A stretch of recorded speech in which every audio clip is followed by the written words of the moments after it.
review on the Super Fighter 15 made by Wang Kwong in 1998. Now, this is the it says it's second Wang Kwong ever made actually, Super but Fighter yeah. in the market. The first Super Fighter made was exactly like this one, but the colors were different, and that was it.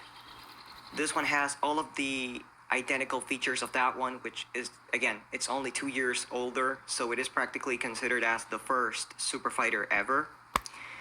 And unlike the newer Super Fighters or Turbo Fighters you guys see, this one actually goes continuously non-stop. Like the first and he just says all the Turbo Fighters, but supposedly the first and second generations, or he says the Turbo Fighters that are made today, because the third generation Turbo, I think some of the other robots basically go continuous until the batteries die. But like most of the 15 scale, I have no idea. But most of the 15-inch robots that they make today, obviously it's mostly like Autotron, or not even that, or like Turbo, like Autotron, or like the third generation Turbo Fighters, like the newer 15-inch robots, they basically go for like 10 rounds and then they stop. Yeah, so. The sounds change as the robot's position varies. For example, if he's walking, he's stomping. If he's turning to one side, he says, "I am a Super Fighter, drop it, don't move." When it switches to the other side, it shoots. The cool thing about this one is that it's practically Happy Kid's first robot that actually talks.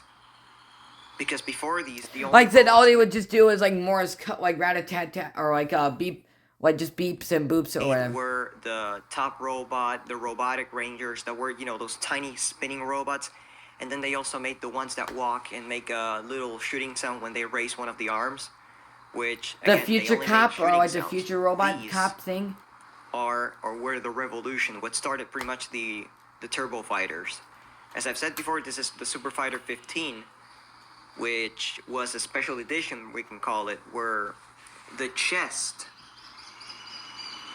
the head, and the feet are made out of red plastic, and they have that radioactive coating that pretty much it's like a radioactive coating that makes it look like if it was gold, like a golden red.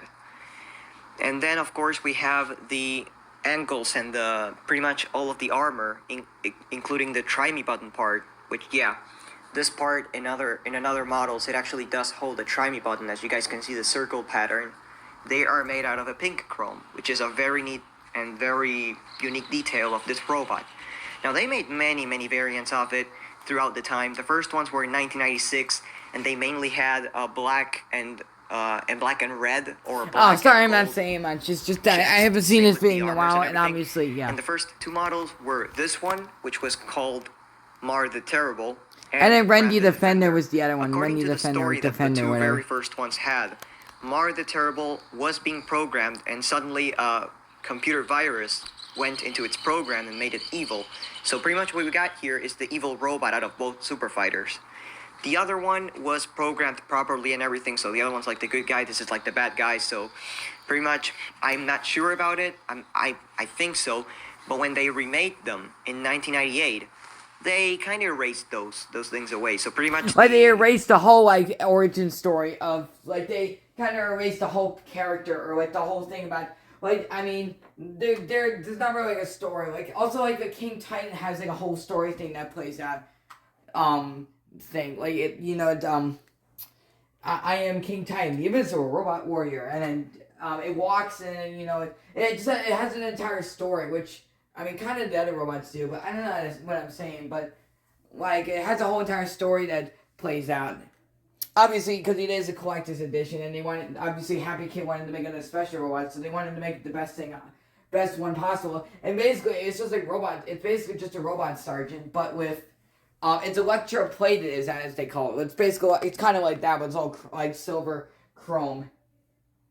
And it's actually metallic, but what Happy Kid calls it is like, electroplate, or like electroplated, silver or whatever.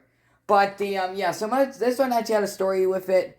Well, the rest of them, the newer Happy Kid robots don't really... Well, the Mars robots has a story. Obviously, I don't know the story. It's like something that takes place in like 2050 or something like that. Obviously, I don't have the box. I don't know the exact story, but... yeah.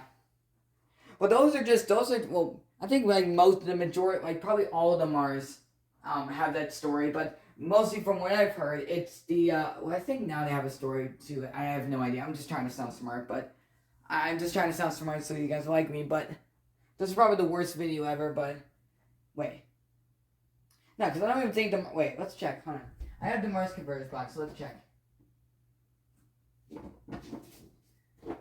So I might be totally wrong. Obviously, with the Mars converters, they don't like give it a story. You know, you can basically assign you can make your like I said. I think it's a good thing that they don't actually give them like stories or like their own origin stories, so people can assign give their own stories like basically instead of the company coming up with their own story, having the children come up with their stories and then play with them for 6 seconds and then fucking go on to stupid electronics watching shitty fucking videos.